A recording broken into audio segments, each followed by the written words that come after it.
Pinterest board looks like,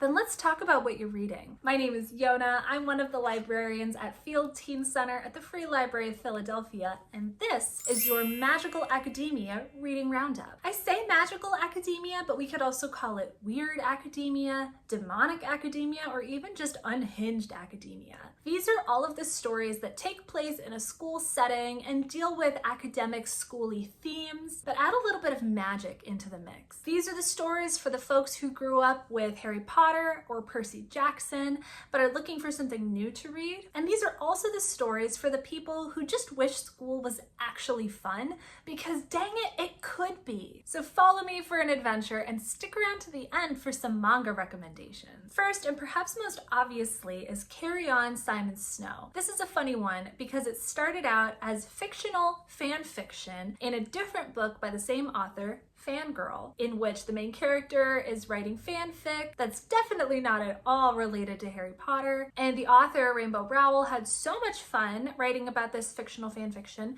that she just wrote the story as an original trilogy. So read along for the angsty gay romance and magical antics of Simon and Baz. Simon is a magical prodigy and a little bit of a loose cannon, and Baz is preppy, rich, pretentious, and a vampire. And they were roommates. Equally swoony, but in a very different direction, is The Raven Boys. This is one of those books that when you describe it, sounds like it shouldn't work, but it really does. It's almost slice of life. It's about a group of 5 friends, some of whom are kind of sort of in love with each other, on again, off again, and their magical adventures. They split their time between prep school, tarot readings, and looking for a long buried, but possibly not dead, ancient king. This story has ghosts, it has curses, it has forbidden kisses, it has gay romance, it has a straight romance. It's kind of got everything. And as some of you might know from personal experience, romance often goes hand in hand with heartbreak. And for moments like that, we have Breakup from Hell, in which the main character realizes only after they start to break up that her now ex is a literal demon and he's making her life a living hell. For folks who would rather fight demons than date them, check out The Epic Crush of Genie Lo. It's kind of like if Buffy the Vampire Slayer and American Dragon Jake Long had an adventurous child. Genie Lo is kick butt, she has powers,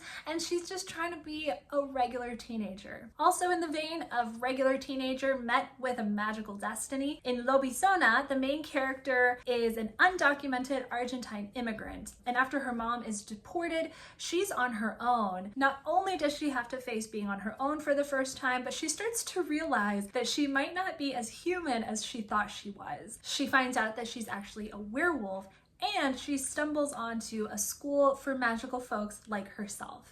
This one's a duology, so if you end up liking the first book, there's even more. Another really fun magical school romp is Amari and the Night Brothers. The main character's older brother has gone missing, and the only clue she has for finding him is this suitcase that he left behind for her, which is ticking, and a ticket into this exclusive school that he used to go to. This is, of course, a magical school for magical people. It's funny. She has a werewolf roommate, and she has magic that she's not supposed to have and not supposed to use, which is really important because she needs to keep her academic record on the straight and narrow if she wants to have any hope of finding out what happened to her brother. On the darker and spookier side of weird magical academia, check out The Woods. This 10-volume graphic novel series is a twisty mystery that begins when a normal high school and everybody in it, including students and teachers, gets scooped up and dumped on a hostile alien planet.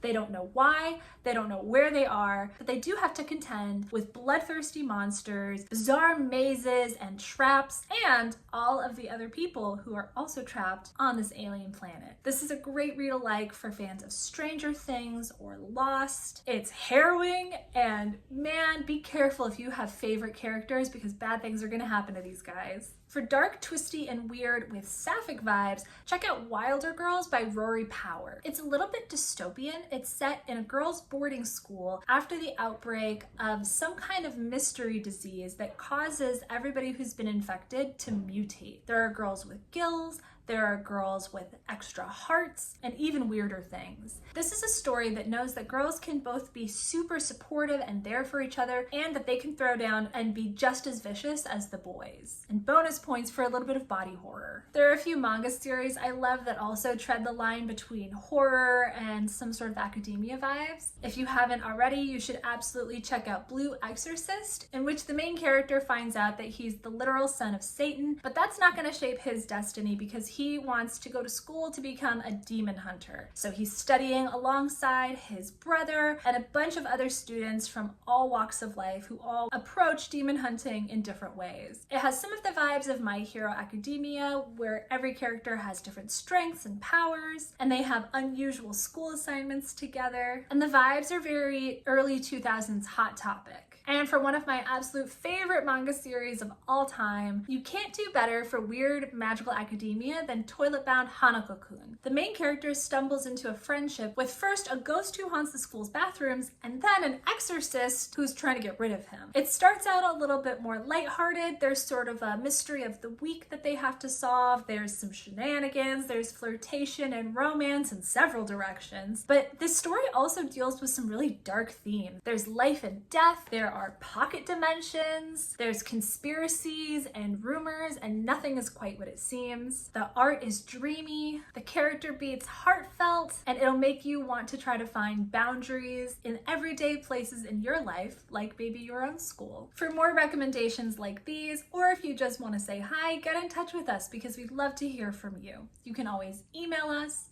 find us on social media, or of course, visit us in person at Field Teen Center. We're on the ground floor of Parkway Central Library at 1901 Vine Street. And for the most up-to-date information about our hours and upcoming programs and special events, be sure to check our website.